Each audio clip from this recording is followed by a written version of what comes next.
Well, thank you everyone for sticking with us and for just coming online. We apologize for all these technical difficulties. We literally everything was working perfectly right before we hit going the live button.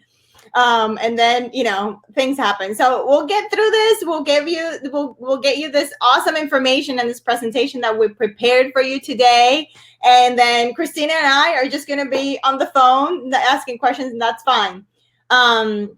So Kristina, I'm going to tell them a little bit about who you are. So Kristina was born and raised in New York City by an Argentine dad and a Norwegian mom. She speaks 3 languages at home.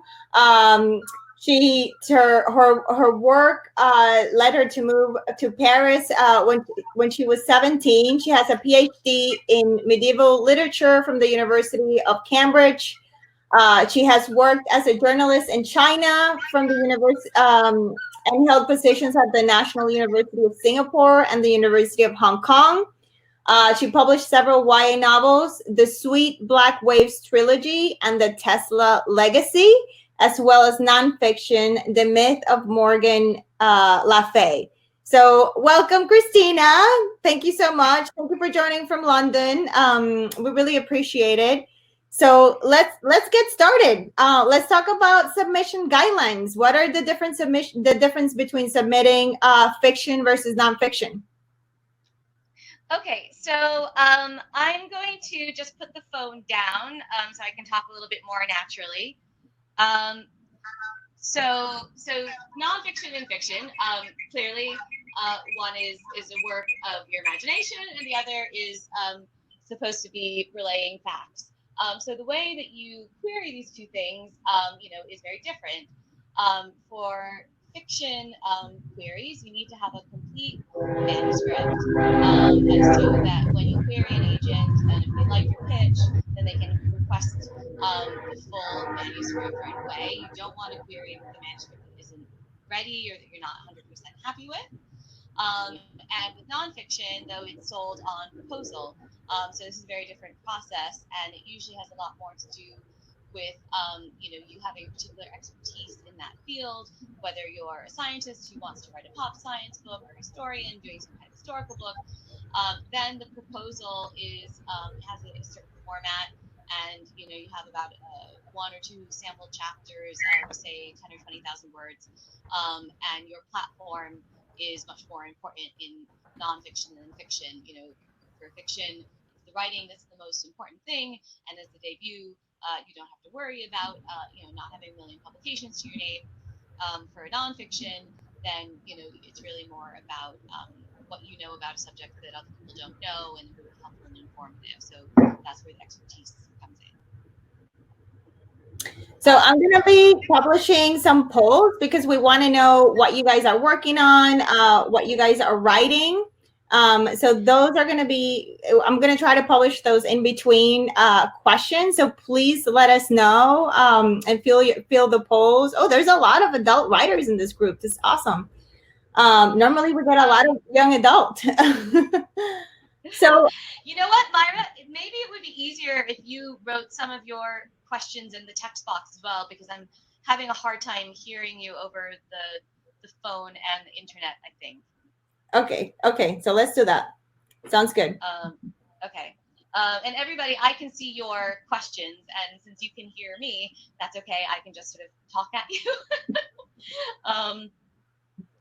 So I think that Mayra was asking about what the different book categories, and maybe we can put the slides up. Can everybody, Mayra, do you want me to start the slide presentation? All right. Okay. Great. So here you have something a little bit more interesting to look at. And so books and categories, what's the difference? What are the conventions and expectations? I'm going to just sort of start with, so what's the difference between a category and a genre? So a category is, say, young adult, chapter books, middle grade, adult.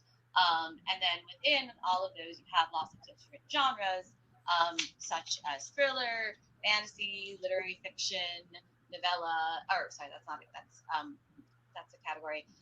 Romance, science fiction, etc.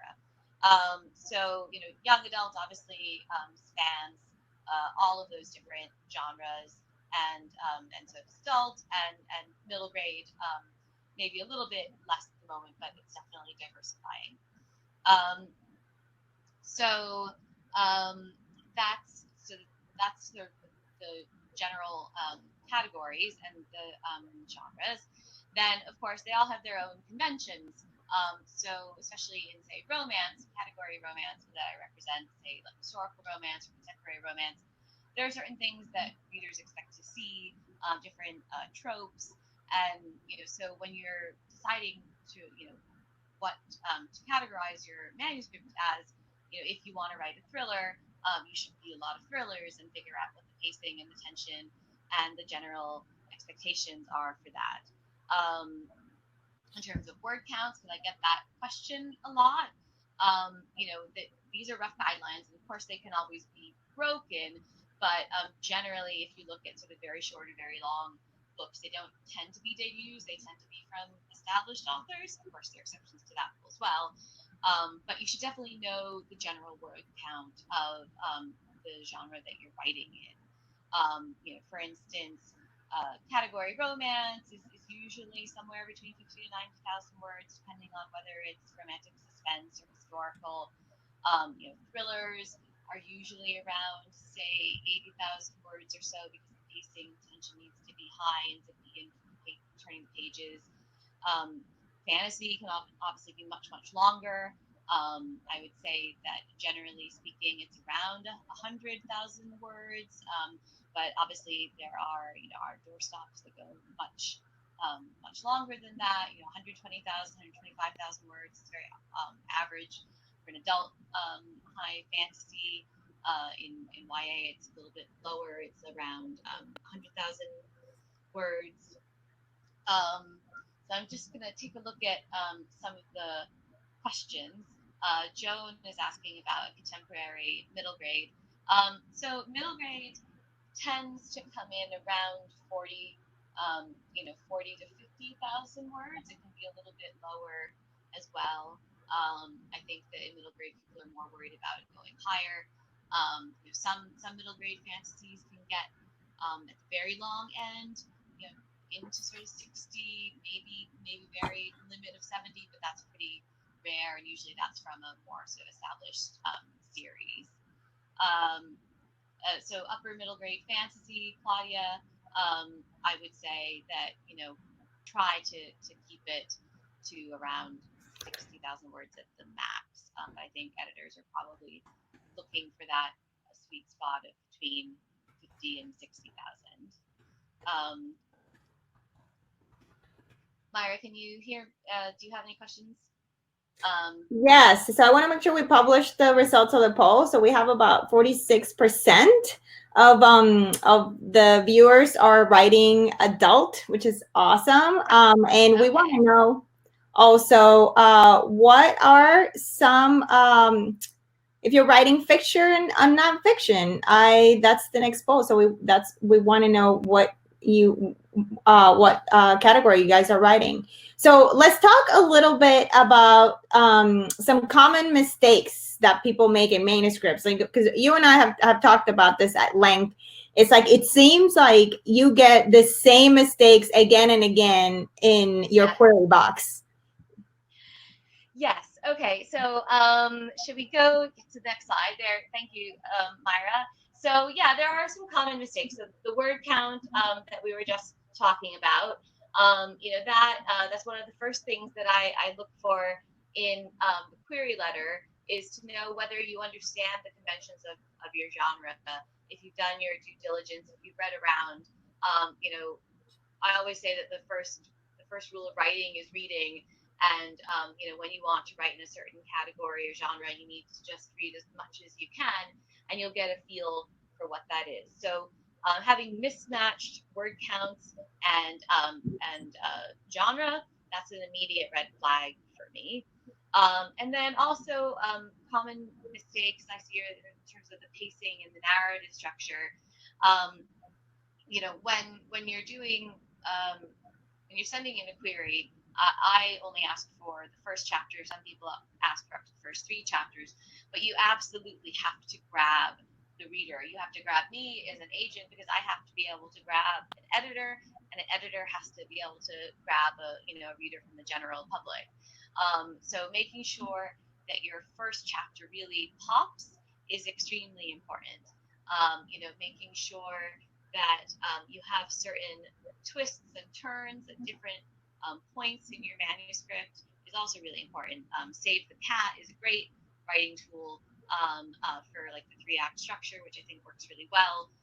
So you really want to see when these things tend to fall, and make sure that you're wrapping up to little mini cliffhangers. I always try to end each chapter on some kind of intrigue or mystery, something that makes the reader want to go to the next chapter. What about you, Mayra? How do you approach the pacing and the narrative structure in your books? Well, it's great that you bring this up, because we are actually having a pace, plotting, outlining, structures webinar coming up in June. I actually put out the publicity for that. I'll be teaching that with Ismail Williams. And one of the books that we're going to be using and talking about is going to be Save the Cat. Another one is Story awesome. Engineering.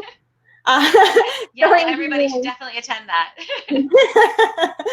And then Story Engineering by Larry Brooks, which I also love, and Story Genius by Lisa Cron. I mean, I use those 3 books to basically outline and structure everything that I'm working on. And how many agents? So most of you are writing fiction, which is awesome. Only about 5% were writing nonfiction. So how many agent queries have you sent out?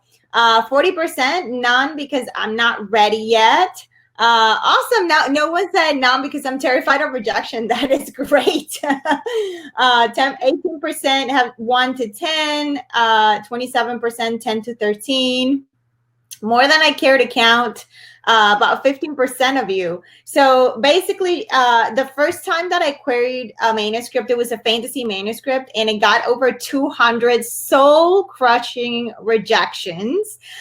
So then I moved on and wrote something else, and the next manuscript actually was the one who got me agent representation pretty much very quickly. So stick at it. If you get those, even if you get those form rejections, it's okay. You're one rejection closer to achieving your goal. So I want to go over some of the questions that we have here for Kristina. Let's see. Alyssa is asking, how many manuscripts should an author have ready before beginning the query process? Oh, that's a great question. So, I mean, really, it's not a matter of, I think everybody ends up having lots of manuscripts and lots of trunked manuscripts.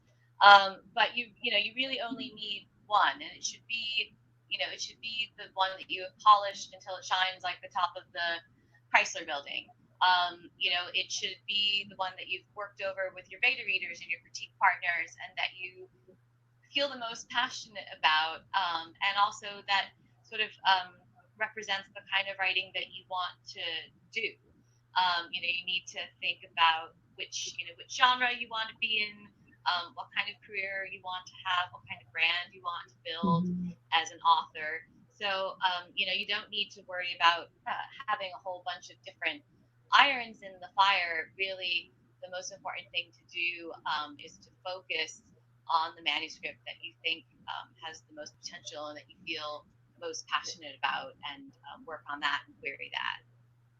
Yeah, and it's important that you feel really passionate about whatever manuscript it is, because if this manuscript gets picked up and sold, you will have to read this manuscript about 50 more times. So if you're not passionate about it, it's going to be a really tough road ahead. Yeah, I mean, that's for sure. You're going to be really sick of that manuscript by the time it's actually on shelves.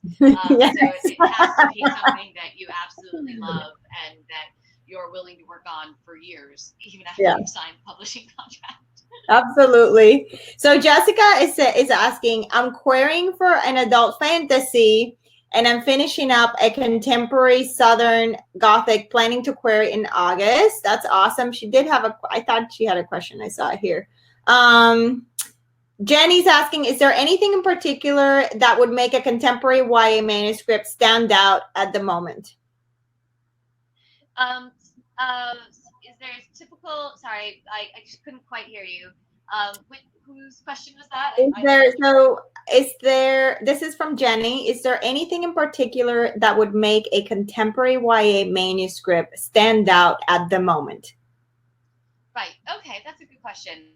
I think that contemporary is something where the voice is always the most important aspect. For me, that's what I'm looking for as an agent when I get contemporary YA, or I really do contemporary adult. It's not speculative, but with contemporary YA, I have to absolutely fall in love with the voice, because I think that contemporary YA is particularly voice driven, and that really is probably not very helpful, but that is the thing that I feel, and also when I talk to editors about what they're looking for in contemporary YA, that tends to really be the clincher. It's one of those slightly amorphous things that you know it when you love it. I think that obviously, thankfully there are more books by Latinx authors and other authors of color coming out, and like we're exploring stories, coming of age stories in different communities that we haven't seen before. And so I think that's a really great, move forward in the right direction of publishing. And I think that that's something that we need more of in contemporary as well. And I feel like there's almost like I've seen a lot of sales for romance and romantic comedies, especially in the YA. It's like romantic comedies are making a big comeback. It's like 1980 all over again. Yeah, definitely. I think everybody is looking for escapist fun right now. Nothing to do with pandemics or lockdown. Yeah. So I think, yeah, definitely, if you have a YA rom-com, you should send it my way. So we have Liana is asking some clarification. Did you say for a nonfiction you should have at least 20,000 words written? I think it depends. You should have at least 10,000 words. That's the typical length of a sample chapter for a nonfiction book. If you feel like that's enough and that gives a good sense of it, that's fine. I like to have a couple chapters to show an agent, to show an editor that is not just the introduction, but is one of the actual meat chapters, so that they have a really good sense of what they're getting, what they might want to publish. You also need to have a very strong proposal, and that's sort of a different conversation. And I might do a nonfiction book proposal webinar, because I think that would take a full hour in itself. But all the elements about platform and marketing and positioning are market research that you need to do for a nonfiction proposal that you don't need to do for a novel. And so those two elements together in a nonfiction proposal, usually come together to be around 20,000 words. The proposal part of it is probably 8, sometimes 10,000 words, and including your chapter by chapter outline, and then a sample chapter of at least 10,000 words. So let's clarify a little bit of the word count, because I'm seeing several questions here about word count. Can you go over the word count limits for each category for middle grade, young adult, and the difference between contemporary and fantasy? So obviously these are guidelines, but generally speaking, so chapter books, pre-middle grade, sort of at that under 8 audience, should be somewhere between 5,000 and 20,000 words. Middle grade should be somewhere between 30 to 60,000 words. Young adult, it has a big range. Contemporary young adult novels are usually somewhere between 60 to 75,000 words. Fantasy obviously has a tendency to go longer, but I think that publishers have sort of pushed back at YA fantasy being too long at the moment. So I would aim to have no more than 100,000 words for a YA fantasy or science fiction. Obviously, science fiction and fantasy, you need to do a lot of world building, so you need more space than a contemporary where you don't necessarily have to explain the world. Historical fiction similarly tends to be on the longer side. For adults between 80 and 120,000 words. In YA, probably more around 90 to 100, because again, you have a lot of world building that you need to get through. Mysteries and thrillers in the adult space tend to be, more around sort of 75,000 to maybe 90,000 words. And category romance can be between 50 to 90, depending on the specifications. And Avon and Harlequin and the really big romance publishers, they tend to have very clear recommendations on their website about the different categories. So one of the things, along the same line of pitching fantasy, sometimes I get asked advice from new writers, and they're pitching a fantasy, and they immediately pitch it as, oh, this is going to be a trilogy. When you're sending a query letter as a fantasy writer, how should you write that? I mean, should you say, oh, I'm writing a great trilogy, or should it be something more like, oh, this has trilogy potential, or should you try to sell it as a standalone? The trilogy. So you're asking about selling like a YA trilogy, is that right? I'm sorry. Yeah. So basically, when writers are sending their query and they have in mind that their fantasy book is going to be, or sci-fi is going to be, a trilogy, should they include that in the query, or should it be more like this has trilogy potential or series potential? Yeah, I think the term series potential is a lot safer. The market right now, certainly in YA fantasy, has been trending away from trilogies. It's much easier to sell a standalone or a duology. I think with any series, the first book should really be complete. Whatever mystery or quest or what have you was going to be the focus of that first book, you need to have some kind of resolution to it by the end of book one, leaving a door open to continue the series. But you don't want to end on a massive cliffhanger and then not get another book. So I think that that's definitely something to keep in mind. And right now, with the market the way it is, I would advise making your fantasy sort of a standalone that has potential to go on, but doesn't have to in order to make sense. That's excellent. Excellent. So Jessica has a question about typical turnaround time for agents. So she's asking, what is the typical turnaround for an agent to respond to a full manuscript? Is longer turnaround a bad or good sign? So I think that, it definitely depends on the agent and also sort of the time of year and what's going on with their other clients. It's not necessarily a bad or good sign. I know that's not helpful, but it's probably just a neutral sign most of the time. Right now with the state of the world, lots of things are sort of been thrown out the window, and everybody is putting out a lot of fires all the time.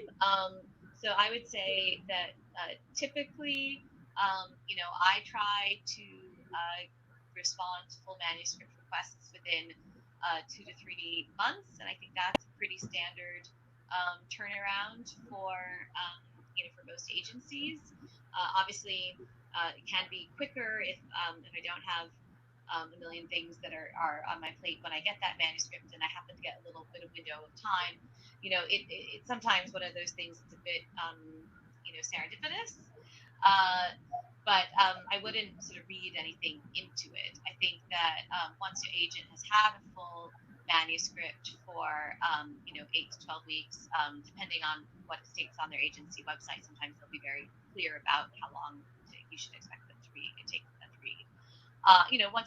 Once you've passed that window, then it's fine to give like a gentle nudge by email, just saying, hey, I wondered if you'd had a chance to glance at my manuscript yet. Just very friendly and and not too pushy.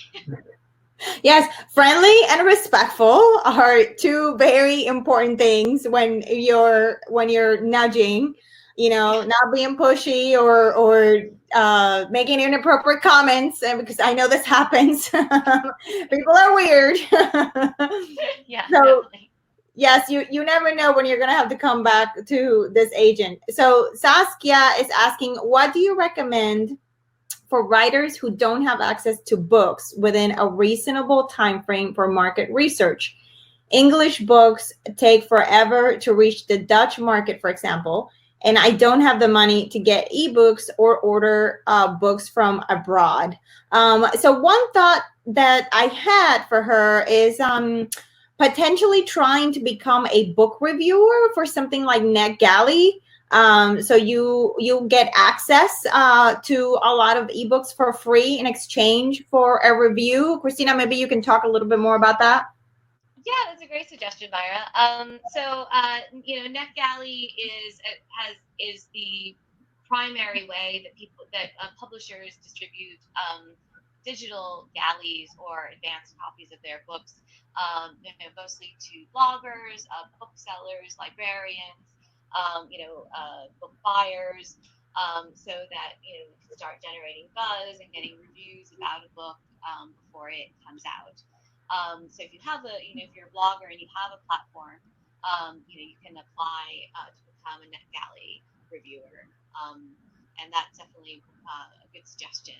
I'm afraid I don't really know the market in the Netherlands in terms of access to books, but I'm perhaps wrongly presuming that some of the libraries, get perhaps digital English language copies in their subscription databases. I know, especially right now, that libraries have been expanding their digital offerings because people can't go in and physically borrow a book at the moment. So I guess that would probably be my other suggestion of avenues to explore.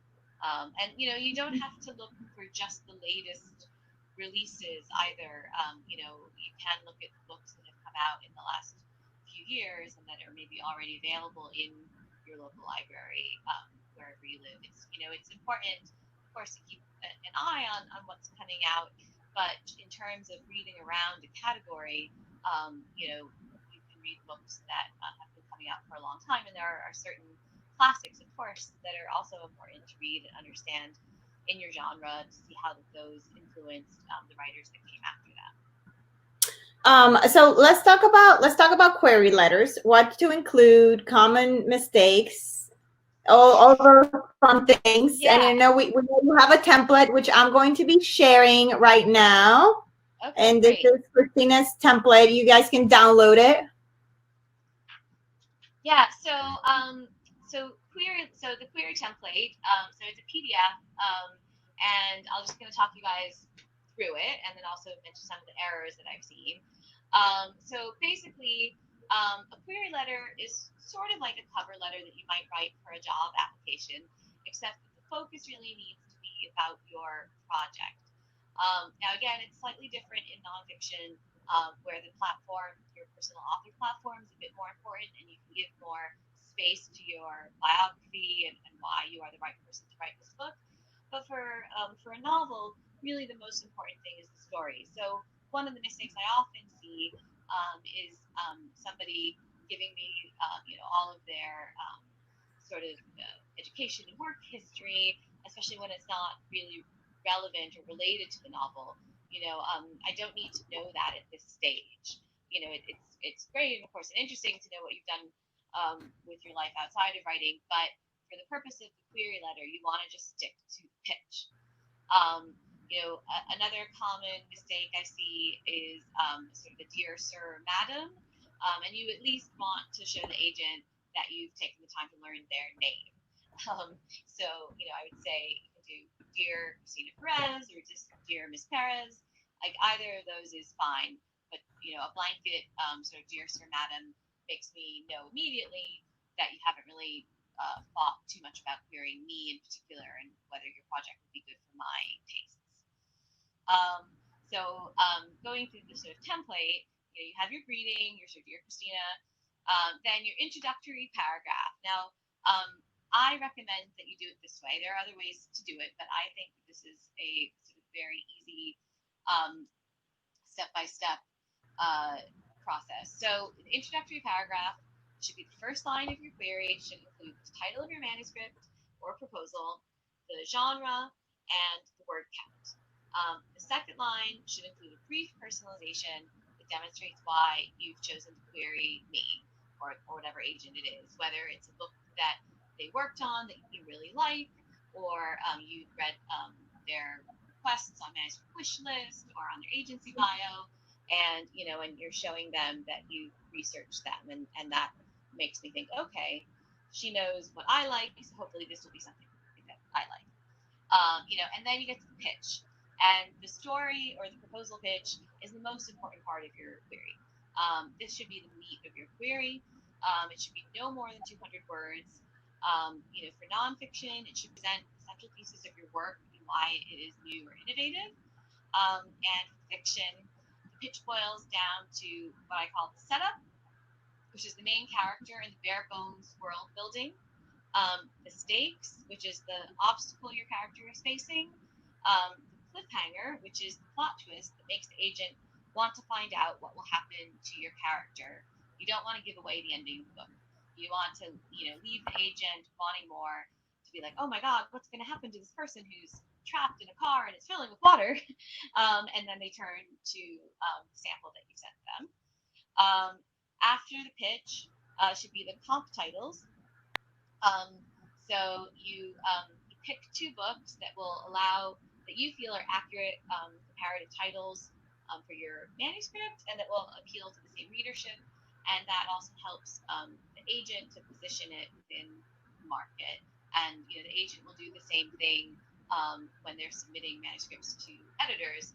Be like, this manuscript is like X and Y, and therefore I think you will like it, and I think it will sell. And then the last bit is your bio.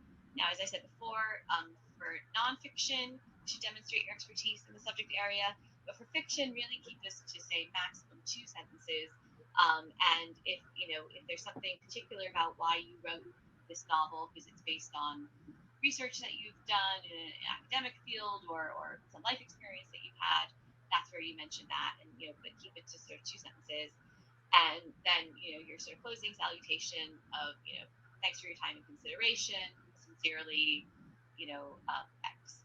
So it's a pretty simple format. Orlando has a good question. He says, is it attractive if an author has a following, like for example, from a prior ebook sale? So should they include that in the query letter? So if you're talking about sort of self-published ebook sales, if they're really high, then that is something you might want to mention. But if it's only sort of a few hundred copies, then that's not really worth putting in the query at this stage. So obviously, again, if you I've geared this template for people who are querying their first sort of novel. Obviously, if you are a published author who has had various titles out, then that would be something that you would mention what they were, who published them, when they came out. Okay, and several of you are asking about Kristina's she's accepting query letter. She is. We're going to talk about that at the end, and we're going to give her email so you can query her. So Elena has a great question. When do you know when to give up on querying and move on to the next project? And if you've been writing long enough, this is something you've had to do at some point in time, is move on. Yeah. You know, Well, Mayra, how about you? How long were you querying salty, bitter, or sweet? well, you know, salty, bitter, sweet. I was lucky because I was already repped by my agent, Saritza Hernandez, for Corriciero. And I actually have an Ask Agent session with Saritza. It's on the Las Musas YouTube page. You can watch that. So we have been working together. This was our second manuscript that we had worked on together. So it sold pretty quickly after it went out on submission. So I was very lucky. But the first manuscript that her and I worked on together, the one that she brought me on for, that one did not sell.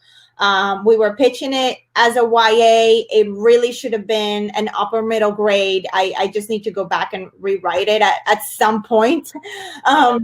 So, you know, but so the first manuscript that I wrote was a fantasy. I mean, and that's the one that was rejected like 200 times. And, you know, and it was interesting because in my mind, it was going to be a trilogy. So I had already started working on the second book, and another author gave me this great piece of advice. She's like, nope, don't do that. Don't waste your time. Move on, write something completely different, trying to find your voice in a different way, explore a different topic, something to get you excited, maybe something with a stronger voice. And I know that you guys have some questions about voice, so we're going to touch on those as well, because voice is one of those writing things that is very confusing and very important. So, you know, I worked on those things, and then I put that manuscript, fantasy manuscript aside, and I've never really looked back, because it really was not a good manuscript. It was hard to accept that at the time, because I had worked so hard on it, but it was not good.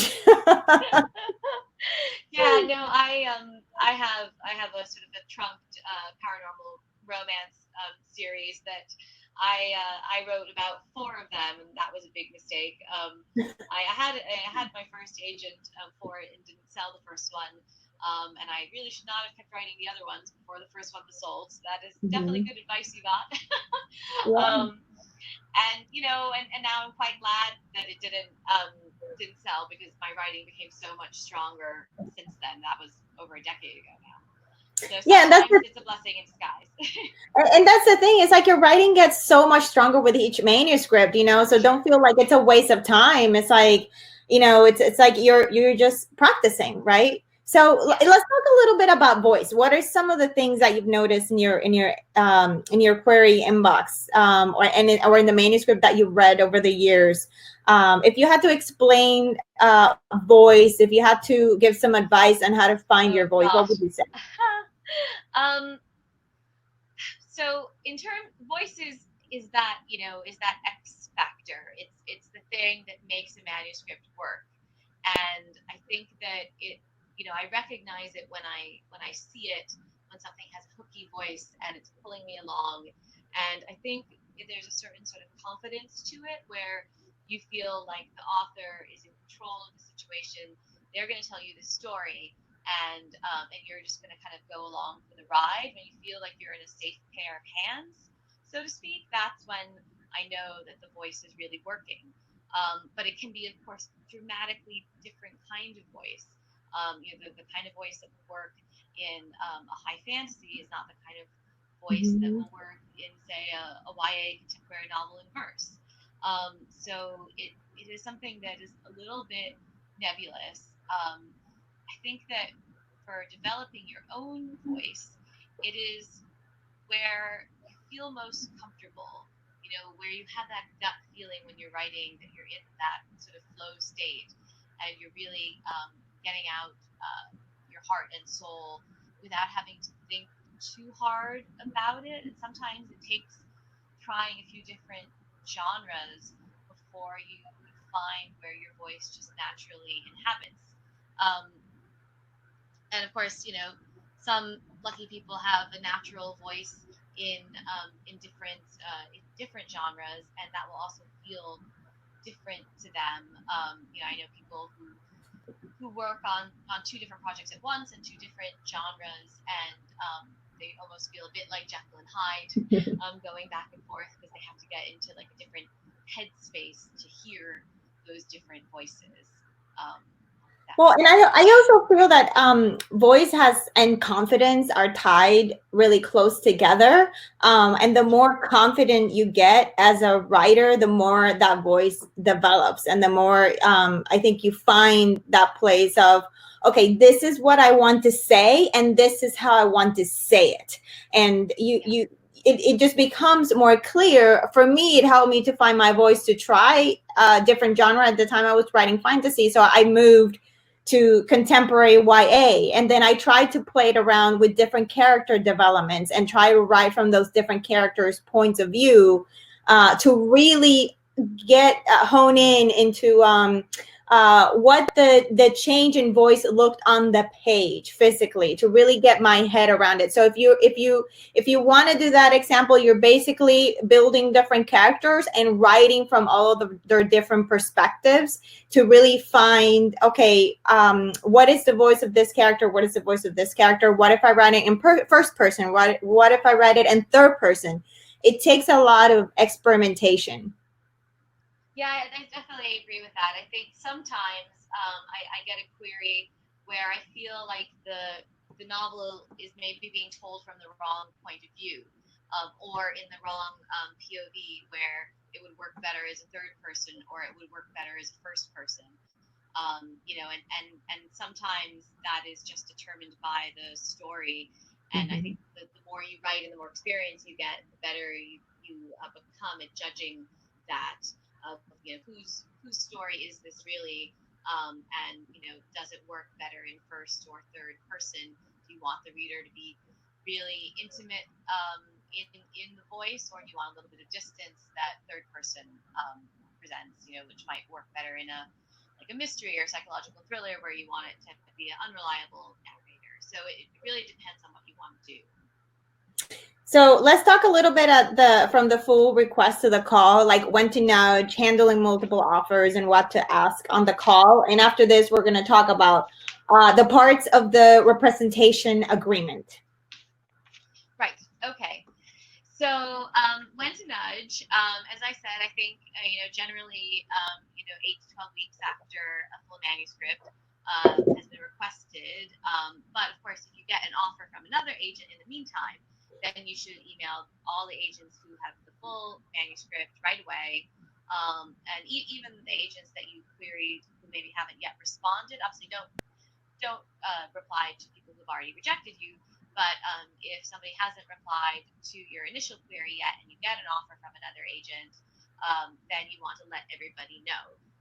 Because obviously agents all get busy and our inboxes get a little bit overwhelmed. But we want to know if you have an offer, and then that of course will make the agent, generally speaking, take a look at the pages right away. If you get an offer from an agent, you should normally ask for, say, 2 weeks, so that you can let all of the other agents know and give them a reasonable amount of time to look at your manuscript. And sometimes that means that an agent will end up having to pass because they just don't have time to look at it within in that window, and that's always disappointing for me as an agent. But sometimes that's just what happens. Once you get multiple offers after you've let everybody know, that's when it's time for the call. And that I would say is the most important part, both for the author and for the agent, to figure out if you click, if you have similar sort of styles, if you have a similar vision for the manuscript and for your career. That is really an important thing. It's a scary and daunting thing, of course, because it's a bit like going to Vegas and getting married when you've only known each other for 24 hours. But that is kind of what the call is about. Mayra, what was your experience? And it's funny that you say that. I was really laughing because I'm like, it's very much a marriage. I mean, your agent relationship, it's very much like getting married to somebody else. And I really did a lot of prep for my call, because I wanted to make sure that I was signing on with the right agent, for me and for my book and for my career, because I didn't just want an agent for one project. I wanted an agent for my career. So I wanted to make sure that we could have a long term relationship, that I agree with her vision for the book, and that also that she was an editorial agent. So that means that she was going to work with me on making changes to the manuscript, on making it better, on doing line by line edits, on doing developmental edits, because not all agents do that. Some agents just want to sell the work. They don't want to do any of the developmental edits, and that's a very important distinction that you need to ask. So I had a list of questions for my agent, and then I did some research online. There's a lot of examples of this. I think I've shared my list on my website.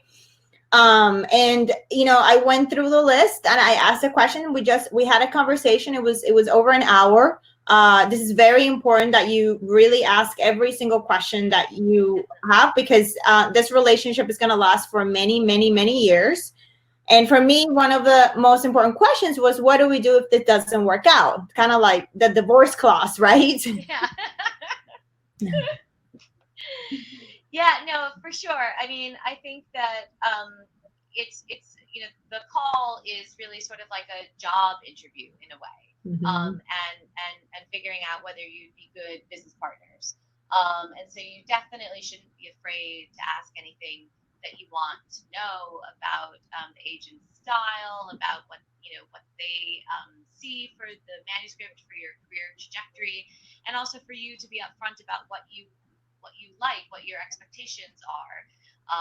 You should definitely ask about communication styles, because I think that is the number one reason that client, author agent relationships can run into some trouble, is if the communication styles don't match, or you need to sort of find a way to work better together. It's kind of like the communication in any long-term relationship that you have in your life, Yeah, no, absolutely, absolutely. And also,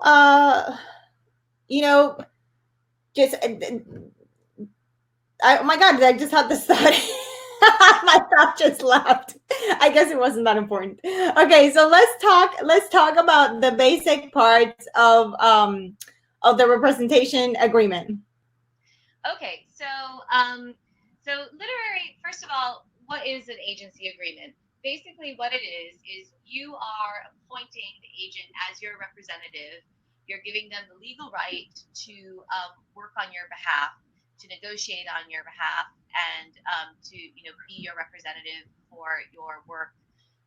Generally, this is not generally it's not only physical and digital publishing, but also audio, dramatic, and any other adaptation rights, in all languages, all over the world. You are empowering the agent to work on your behalf. And this usually also includes authorizing the agent to engage sub-agents, who could be agents in other territories. For instance, Zeno, we work with sub-agents all over the world, from Taiwan to Poland, because we don't know those markets as well as people who are in those countries. And so we sub-agent with them to try and get our clients' work to as many people in as many territories as possible. And it can also be for TV or film as well, because that's a whole nother separate world and set of rights and things that you can exploit, as in exploiting the rights, generating more income streams for the client. It will also lay out the rate of commission or percentage that of the sale that an agent negotiates for you, i.e. like how much they get in different categories, and that will vary from agency to agency, and also media, whether it's audio or film or just traditional publishing. And it will also have a contract, a clause in the contract that it empowers the agency to receive payments on your behalf from publishers, and then to send you money, whether it's your advance or the royalties. That's how the money usually flows in publishing. It will also lay out what kind of costs the agency is entitled to charge you, such as postage or bank transfer fees. That's all sort of very standard. And it also, sets out the responsibilities of the client, as in assuring that you have the right to enter into this contract with us, that there isn't something that's creating a conflict of interest. And then I guess the get out clause, of course, is the divorce clause. Is if this doesn't work out, what happens? And generally, the termination of representation will require like about 30 days written notice, and it varies from agency to agency how long the agency can be said to be sort of actively representing your work after the notice has been received. And generally, that's 30 days, sometimes 60 days, if they're in the process of actively negotiating contracts for you at the time. So that's something that you should ask on the call, what that agency policy is, and also that when you get an agency agreement, that you look at that very carefully, and make sure that they're not trying to grab too many of your rights. But it is important to note that once a contract has been negotiated on your behalf by an agent, if you part ways with that agency still receives the commission from that negotiated contract, and they will still be the ones responsible generally for getting you the money in the future, the royalties from that particular contract. So even when you leave an agent, you may still be dealing with an agency for payments. So, I don't know, Mayra, do you have anything to add? yeah, no, I mean, I think it's important to know what you're signing. And if you have any questions, you should be able to talk to this agent. I mean, if you can't talk to them about the contract agreement, that's a red flag right there. For sure. Yeah, definitely. Yeah, so you should be able to feel comfortable about what you're signing and be clear about it.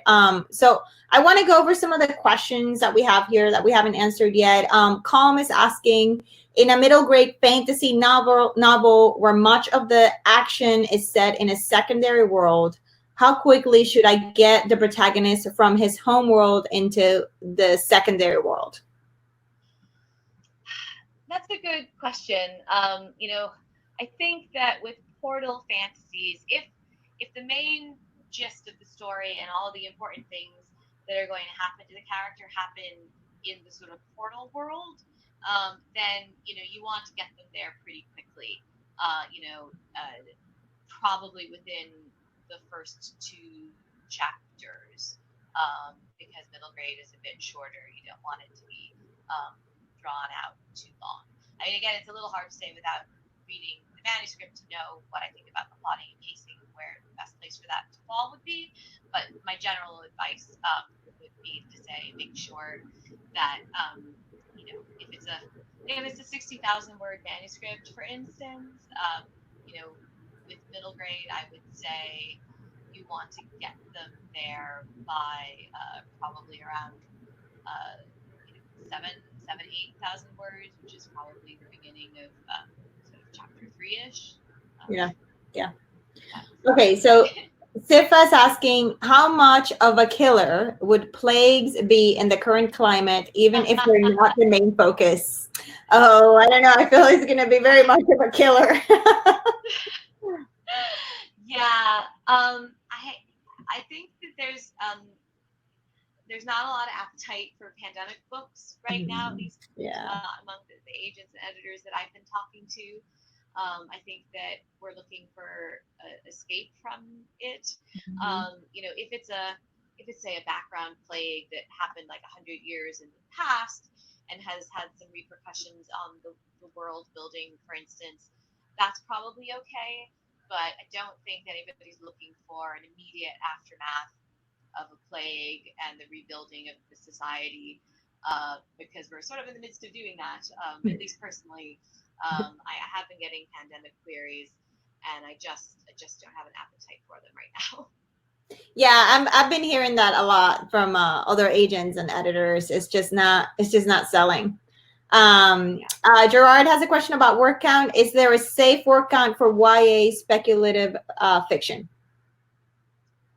Well, I mean, so speculative. If whether it sort of depends. If it's straight up sci-fi or fantasy, but if you're talking about sort of a Black Mirror type thing where it's our world with the speculative twist, then I would say like a good aim for that would be around 85,000 words. Something there's always wiggle room, but certainly no more than 90. Would be my Yeah, I think 90 usually is it's the cutoff. So I just the contemporary that I worked on that's on submission right now, we were close to 100,000 words, and both our agents were like, "You gotta cut 10,000 words somewhere." Like, yeah, I mean, and this is something that has to do also with the physical production cost of the book and the weight of a book. Because books are bound in sections of 16 pages. So every 16 pages that you add is more weight and is more freight cost and is less money that the publisher can make off of that. So there are also business realities to the word counts that are important to take on board. And once you have a publishing contract, your editor will certainly have taken those on board and probably work with you on that. yeah, and it's more than likely that a book of that much work count, it's a little bit bloated. So you just, as painful as it is, you got to go in and cut. So yeah, no, I mean keeping a manuscript, sleek and trim and being sort of very vicious with your darlings, both in terms of phrases, but also plot lines or characters that you don't need. Really sort of whittling it down to its core elements that will get rid of the words, and it will probably make your manuscript a lot stronger. So let's talk about we're almost here at running out. We've just run out of time, but that's okay. So we're going to talk about your wish list, and then I want to make sure we answer some of these questions that haven't been answered yet. So tell us, Kristina, what are you looking for, and how to query you? So you can query me at Perez@ZenoAgency.com. And I'd like to see your query letter with the first chapter pasted into the bottom of the email, because if I like query, I want to be able to read the sample chapter right away. And I also tend to read a lot of queries on my phone or my iPad, so it's a big hassle to try and open a Word document or a PDF. So that's the how of it, and the what I would like. I always love fantasy.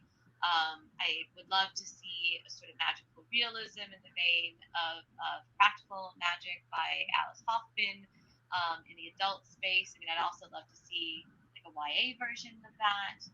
I'm really on the hunt for historical romance. So if you're a romance writer, I would love to see your historical romance, especially if you're a writer of color.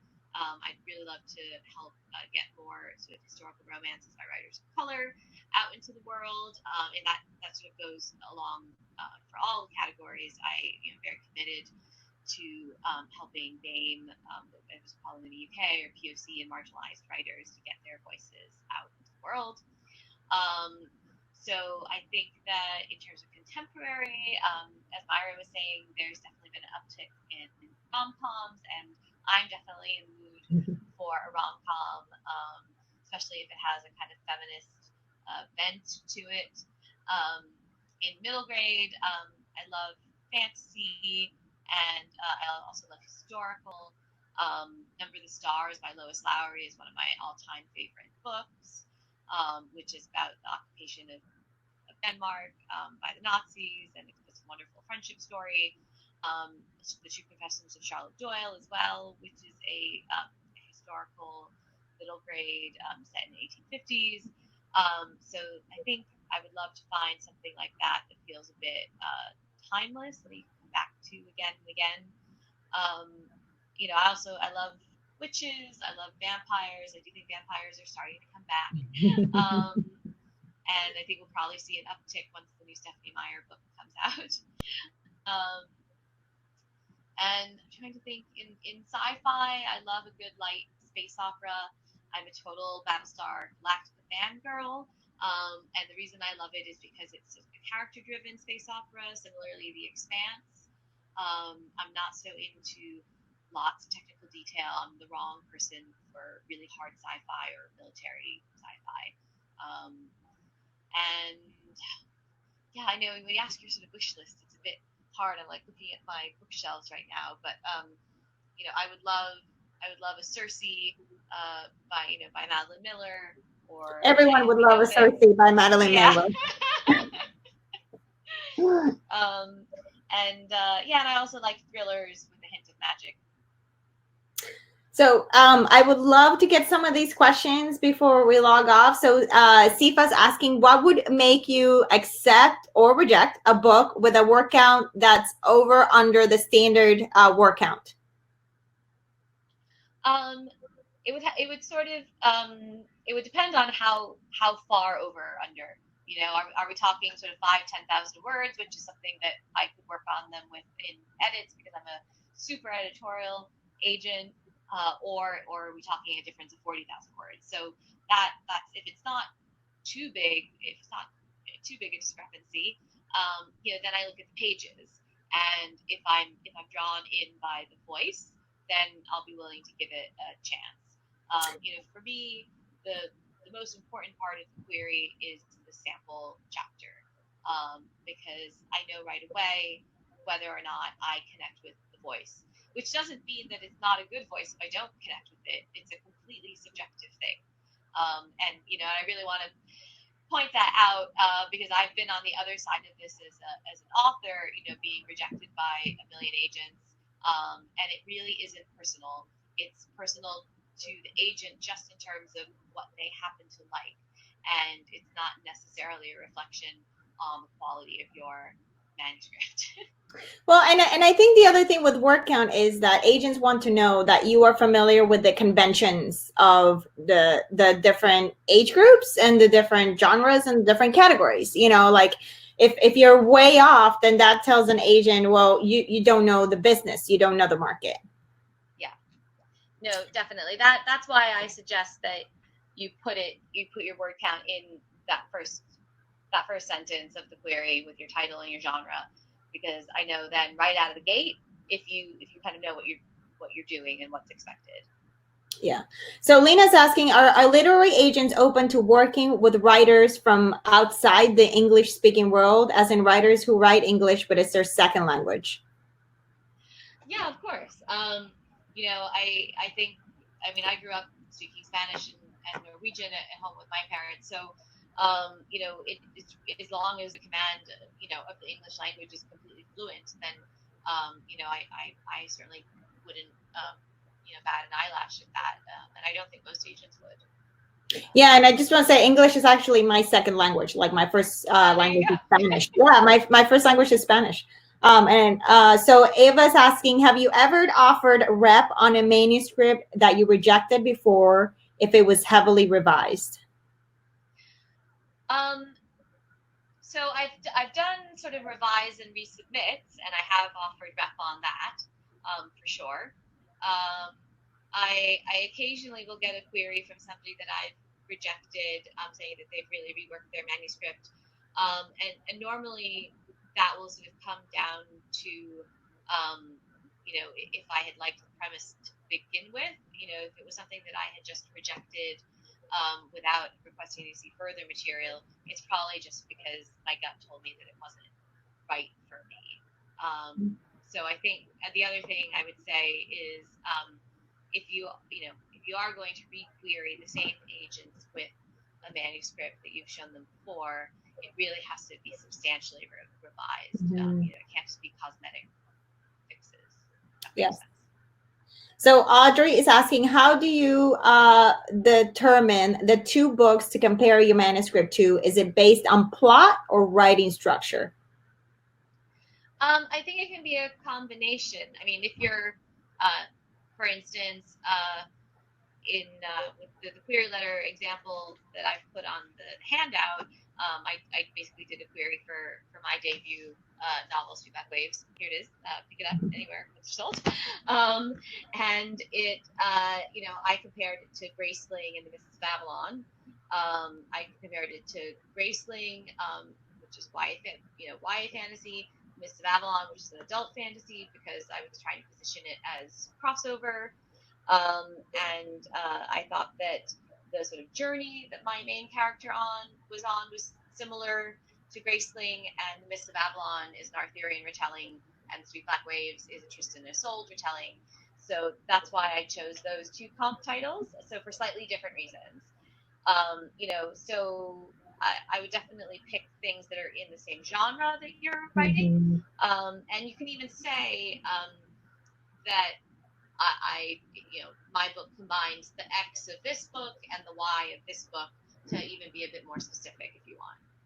And you can also use movies too to do like a quick a quick pitch. Like, you can say Pretty in Pink meets, I don't know, I'm trying to think of it. Pretty in Pink meets Jaws. Yeah. Or Jaws in space. Yeah, exactly. So that sort of quick elevator pitch is very helpful to the agent who's considering your work. So Ayinda is asking, how would you suggest querying for a novel with multiple points of view? So normally in that story pitch, you want to have, say, the first paragraph is saying, Amanda has this secret happening, and James has this secret happening, and then they meet up. So you want to make sure that you get the main POV characters into your pitch, so that the editor or the agent knows what to expect. If it's like a high fantasy with 5 or 6 different POVs, then you don't need to include all of them. You should probably include the 2 most important ones and what the thrust of the plot is. Okay, Elena's asking, would it make a difference in querying if you're an indie pub USA Today bestseller? Congratulations, if that is you. Yeah, amazing. Yeah, for sure. I mean, if you have become a USA Today bestseller, then definitely put that in your query. And if you have been doing it indie and your sales stats and they're impressive enough to get you that status, then definitely include those. So Lena's asking, what was the weirdest query you ever received? And then you end up representing the author or not? And I feel like you should tell a story here about the anger within. Oh, I did. I'm actually kind of afraid to tell that one. But yeah, I do get some very odd queries. I don't want to out anybody on the internet, but definitely I've had ones that really are head scratchers and sometimes inappropriate. I would say, don't query an agent as if they're your therapist and just sort of spew all of your life history, sometimes without even a query letter, and you're not really sure how to take that. Yeah, and I think it's important to highlight that your agent relationship is a business relationship. They're not your best friend, they're not your mother, and they're not your therapist. Yeah. So Lena is asking, what is the commission standard for agents? Generally, in home territory, which is where the agent is based, for books, it's about 15%, and it's 20% outside of the home territory, normally, and it's higher when you're out of your home territory, because that's allowing for the agent to need to subcontract to a sub-agent, and then the sub-agent obviously gets some of the agent's money. So when an agent uses a sub-agent in a different territory, that doesn't cost you as the author anymore. It costs the agent. If that makes sense. Okay, and then Ruth was asking if I could post the link to the questions that I asked my agent during the call. I actually just posted that link. It's right Oh, there if excellent. anybody wants it. So Brianna, what is life like right now for agents? Are you reading more because you're stuck at home, or are you too busy dealing with problems? Do publishers even want to put out new books right now? I mean, definitely I'm looking for new material. I'm a newer agent and I'm building my list. So I am, actively reading submissions. I don't think it's really changed so much for me at the moment. I mean, obviously agents that have very large client lists are going to have a lot of fires that they're going to be fighting on behalf of their clients. So that may slow down their reading time right now. But definitely, Zeno is open for business. Most agencies I know are, trying to engage and actively read the submissions as much as possible, as much as before. And publishing it's definitely going through a bit of a hard time. But editors are still buying and they are still actively looking for projects and I'm getting normal sort of response times on my submissions to them. So I would take heart basically. So guys, thank you so much. That is pretty much all the time we have for today. I want to share our social media information. If you have any questions, please reach out on social media. We'll be happy to answer any of your questions. We both have emails you can send. If you're sending a query to Kristina, please let her know either in the subject line or in the query that you've attended this webinar, so she knows how you heard about her. Yeah, definitely. And sorry, guys, again for this sort of unconventional technical setup. We got through it. I am so proud of us. We actually got through it. So it's good. Yeah. Thank you so much for everybody who joined internationally. This was so wonderful talking to you, Kristina, and getting to answer our questions. And thank you, Mayra, for giving us the author perspective as well and talking us through your journey. So yeah, everybody, thank you very much for spending this hour with us. Okay, take care. Bye. Take care. Bye-bye.